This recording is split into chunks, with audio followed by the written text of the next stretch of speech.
Welcome back to our channel education आज के जे में। तो आज की हमारी वीडियो में हम लेकर आए हैं हमारे काव्य के जो भेद है। तो चलिए, काव्य प्रकाश में जो काव्य के भेद, तो काव्य के कितने भेद बताए गए हैं? 3, जिसमें उत्तम काव्य, मध्यम काव्य और अधम काव्य।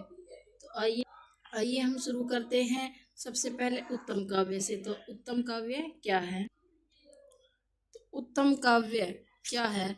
उत्तम काव्य में वाच्यार्थ के अपेक्षा अर्थात मुख्यार्थ के अपेक्षा व्यंग्यार्थ या प्रतिमान के पड़ जाने पर अर्थात अधिक चमत्कार जनक होने पर उत्तम काव्य होता है। इसे ही हम पंडितों ने ध्वनि कहा है। तो पंडितों ने ध्वनि किसे कहा है?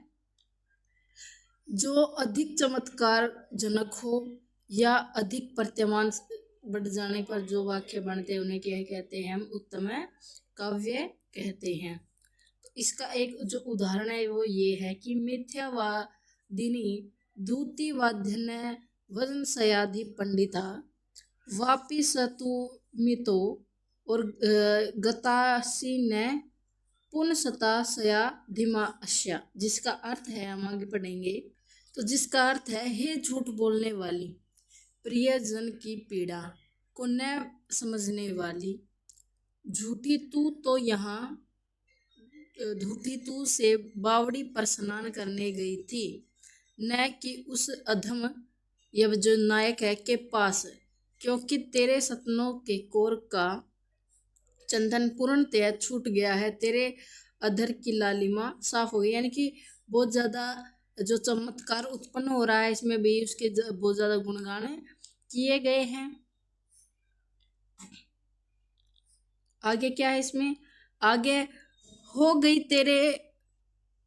तेरे नयन के कोने काजल शून्य हो गए हैं और यह पतली काया अथवा जो कृष्ण शरीर है वो पुलकित हो गया है। भी तू नायक से मिलने क्यों गई थी? तू झूठ बोल के कैसे गई?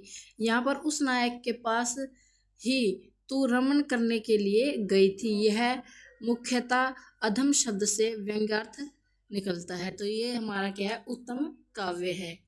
ठीक है, आगे हमारा आता है मध्यम काव्य। तो मध्यम काव्य में क्या दिया गया है? तो मध्यम काव्य क्या है? जिस काव्य में व्यंग्यार्थ तो होता है किंतु वह वाच्यार्थ से बढ़कर नहीं होता। तो उसमें में क्या वाच्यार्थ बढ़कर था, इसमें नहीं होता, वाच्यार्थ से बढ़ा रहा है, दबा रहा है, और गौण होता है। क्या होता है? वाच्यार्थ से दबा रहा है और गौण होता है, और वाच्यार्थ ही उसकी अपेक्षा सहृदय को अधिक आनंद प्रदान करता है। और व्यंग्यार्थ के गौण हो जाने पर यह काव्य व्यंग्यार्थ प्रधान ध्वनि काव्य से निम्न कोटि का जो माना जाता है, इसे ही हम क्या कहते हैं? जो ध्वनि काव्य है, यानी कि जो उत्तम काव्य से थोड़ा क्या है, निम्न कोटि का जिसे माना जाता है, उसे क्या हम कहते हैं? मध्यम काव्य कहते हैं।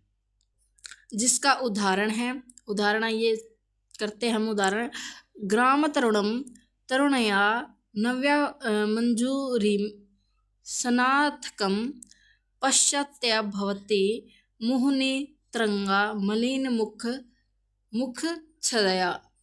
जिसका अर्थ है, नवीन अशोक तथा बेतश की मंजूरी से सुशोभित हाथ वाले ग्राम के उस युवक को बार बार देखती हुई युवती के मुख की जो क्रांति है अत्यंत मलिन हो रही थी। उसमें तो क्या था, वो क्या चली गई थी, और इसमें क्या है, वो उसे देख देख कर क्या उसकी जो कांति है मलिन हो रही थी। यहाँ पर अशोक लता ग्रह में जो मिलन का है, जिससे संकेत दिया गया है, किसका संकेत गया है? उनके मिलने का संकेत दिया गया है। वहां तुम नहीं आई, यह जो व्यंग्यार्थ गुण हो गया है। यहाँ पे जो मिलने नहीं आई का जो व्यंग्यार्थ क्या है? गुण हो गया है, क्योंकि उसकी अपेक्षा वाच्यार्थ क्या है? मुख्य की क्रांति का मलिन है हो जाना ही अधिक चमत्कार उत्पन्न कर जाता है। यानी कि उसकी मुख्य जो है क्रांति का मलिन हो जाना क्या है? उसे अत्यधिक क्या कर रहा है? चमत्कार उत्पन्न कर रहा है। यानी कि उसके मुख्य शोभा के बारे में बता दिया गया है। तो आगे चलते हैं। तो आगे आ गया हमारा अधम काव्य। अधम काव्य क्या है, चलिए शुरू करते हैं। अधम काव्य क्या है, जिस काव्य में व्यंग्यार्थ नहीं होता उसमें, और वह तो अधम काव्य है। वह अधम काव्य काव्य है। उरोस ही विहानों ने शब्द चित्र या अर्थ चित्र कहा है। क्या विद्वानों के ने क्या है, उसे विद्वानों ने अर्थ चित्र या शब्द चित्र का है, अर्थात गुण और अलंकार से जो युक्त प्रतिमान अर्थ से ही क्या है, जिसमें गुण और अलंकार से जो प्रतिमान होगा यानी कि सुशोभित होगा, उस काव्य को क्या कहते हैं, हम अधम काव्य कहते हैं। जिसका जो उदाहरण है वो ये है कि स्वच्छंद रूप से उछलते हुए निर्मल किनारों के जो गड्ढों में प्रबल वेग वाले जल की धारा से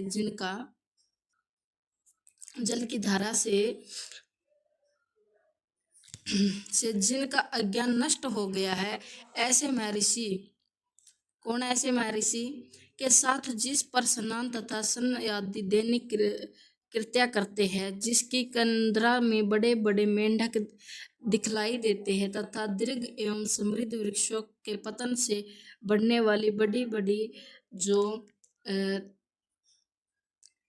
तलंगी से पुष्ट हो रही है, तथा गर्व जिसका ऐसी जो गंध है तुम्हारे अज्ञान या पाप को तुरंत नष्ट करे।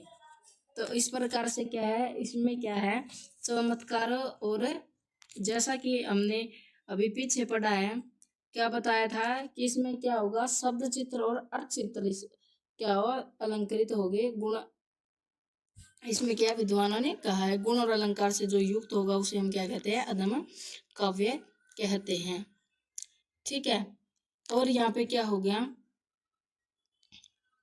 और इसने बताया यहाँ पे, जिसका ऐसी गंधा तुम्हारे अज्ञान और पाप को क्या कह दी, तुरंत नष्ट कर देगी। यहाँ पर अलंकार भी है, तुरंत कोई प्रतिमान अर्थ नहीं है। इस प्रकार से यहाँ पर क्या अधम काव्य होगा। तो यहाँ पर क्या है, अज्ञान और पाप के जो है क्या कर देगा, तुरंत नष्ट कर देगा। तो यहाँ पे अलंकार तो है ले, परंतु यहाँ पे क्या प्रतिमान नहीं है। तो इस प्रकार से यहाँ पर क्या होगा, अधम काव्य होगा। तो इस प्रकार से हमने काव्य के तीनों भेद कर लिया है। कौन सा, अधम का उत्तम काव्य, मध्यम काव्य और अधम काव्य।